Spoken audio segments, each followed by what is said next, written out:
Namaste. Today on Touch of Light, I'd like to share with you something perhaps a bit more personal, my journey with the autobiography of a yogi. I remember the first encounter I had with looking at a picture of Paramhansa Yogananda. It must have been in the early 1950s. Master might even have been alive at the time, but it was an advertisement in a magazine for Autobiography of a Yogi. And I looked at that picture. I was a little girl and I couldn't read yet, so I was probably 3 or 4 years old.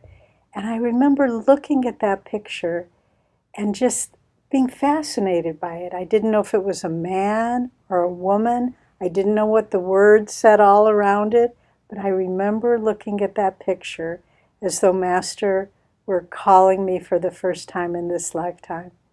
Then time went on, and I grew up, no more contact with Master. But then I was going to college and about to graduate, and somebody gave me a copy of the Autobiography of a Yogi.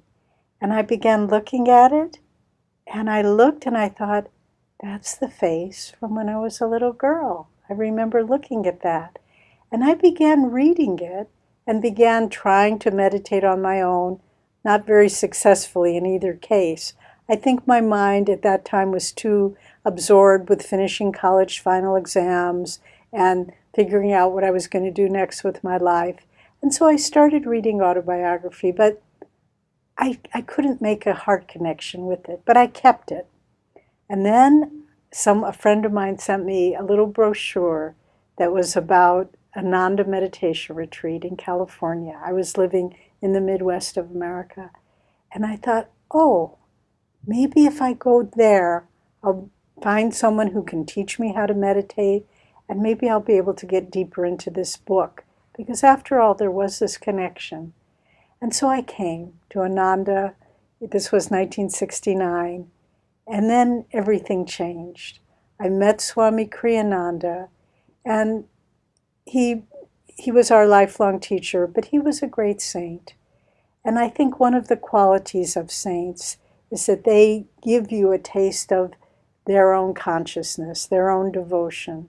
And he awakened in me the love of the Guru, the love of the spiritual path, for which I will be eternally grateful. And then when I sat to read the Autobiography of a Yogi, then I could go into it and I could feel Master speaking to me. And as the years went by, the book became more and more a living reality for me. When I was confused or needed guidance, I would open it up and find, at random, point to a passage, and it was as though he was answering my question directly. And so I just invite you, this book, Autobiography of a Yogi by Paramhansa Yogananda, has changed the lives of countless people throughout the world. Why don't you try it if you haven't yet read it? See what it does for you. And if you have read it, try it again, because the book is constantly unfolding as your consciousness changes. It was one of perhaps the greatest experience in my life to find that book and come to my Guru's feet.